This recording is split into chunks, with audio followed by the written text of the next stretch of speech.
धर्म स्नेही आप सभी भव्य महानुभाव, सत्य को जानना उतना मुश्किल नहीं है जितना मुश्किल सत्य को मानना है। ऐसी बहुत सारी चीजें हैं, ऐसा बहुत कुछ है जिसके बारे में सभी संसारी प्राणी जानते हैं कि ये सही नहीं है, गलत है, पाप है, हमें नहीं करना चाहिए। लेकिन हमेशा से करते करते आदत बन जाती है और संसारी प्राणी सरल से सरल चीजों को इतना मुश्किल बना देता है कि वो कहता है कि मैं यदि कुछ छोड़ूंगा तो पूरा, नहीं तो थोड़े से शुरुआत नहीं करूंगा। और पूरा छोड़ने के चक्कर में थोड़ा भी नहीं आता। जो चीज सरल है उसे सरल रहने दो ना। आपको हर चीज मुश्किल करने में आनंद आता है क्या? या फिर हर वस्तु को कठिन बनाने की आदत बन गई है? स्पेशली धर्म, धर्म को तो बना दिया है अलादीन का चिराग, ना तो मिल रहा है ना उसमें से जिन निकल के आ रहा है ना? ना तो धर्म का फल दिखाई दे रहा है और ना ही जीवन में कोई परिवर्तन हो रहा है। एक दृष्टांत याद आ रहा है। एक व्यक्ति विद्या अध्ययन करने के लिए गया था। 10-12 वर्ष बाद विद्या अध्ययन करके वापस अपने घर की ओर आ रहा था।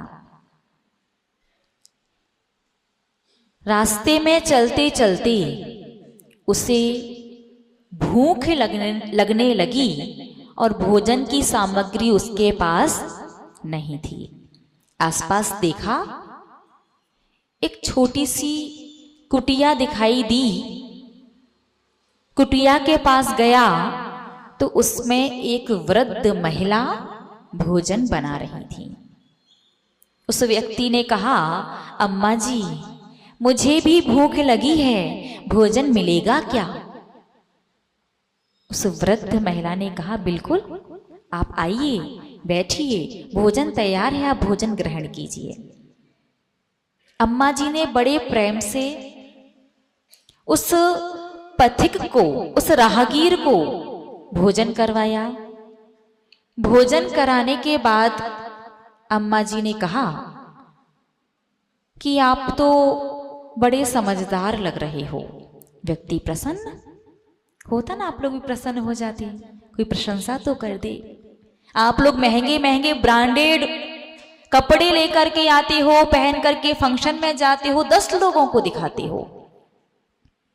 10 लोगों ने प्रशंसा कर दी, 11वां व्यक्ति आकर के ये कह दे कि कपड़ा तो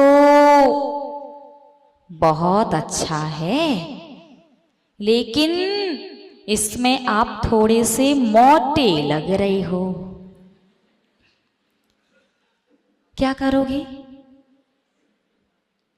10 की प्रशंसा जहां फूल करके आप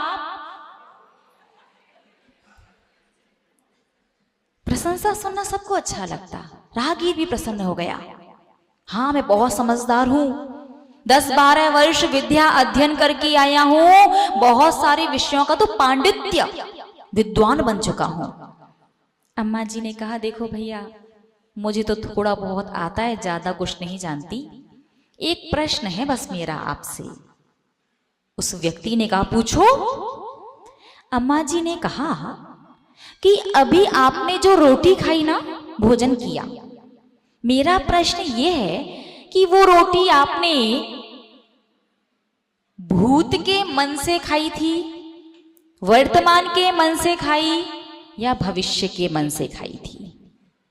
क्या प्रश्न किया? भूत के मन से खाई, वर्तमान के मन से या भविष्य के मन से? राहगीर परेशान हो गया। 10-12 वर्षों में उसने ऐसा प्रश्न नहीं सुना था। जितना भी उसने ज्ञान प्राप्त किया, जितनी भी उसके पास पुस्तकें थी, सारी खोल करके देख ली, इस प्रश्न का आंसर उसे कहीं भी नहीं मिला। परेशान होकर के अम्मा जी से बोला कि कोशिश तो बहुत की मैंने, लेकिन बड़ा मुश्किल प्रश्न है, आपका आंसर नहीं मिल रहा। अम्मा जी ने कहा, बेटा कोई मुश्किल नहीं है, क्योंकि रोटी मन से नहीं मुख से खाई जाती है। बात समझ में आई? बिल्कुल इजी सा था, लेकिन सुनते ही उस व्यक्ति ने उसे इतना मुश्किल समझ लिया कि उसका ध्यान गया ही नहीं प्रश्न पर, आंसर में लग गया। उत्तर ढूंढो, क्या है, क्या हो सकता है, पता नहीं क्या होगा। ठीक उसी प्रकार से संसारी प्राणी भी सरल से सरल और आराम से कर सकने वाले धर्म को इतना मुश्किल बना देता है। ऐसा नहीं किया, ये भी कर लो, ऐसे नहीं कर रहे हो, पता नहीं क्या क्या हो जाएगा। इतना मुश्किल भी नहीं है धर्म करना। कल समझा ना आपने कितना सरल है।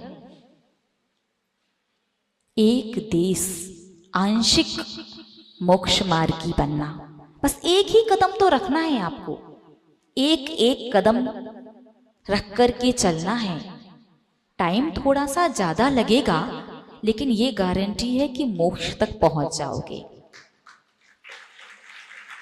सिर्फ सोचते रहोगे, भावना भाते रहोगे, तो खाने की तस्वीर देखने से, भोजन की भावना भाने से पेट नहीं भरता।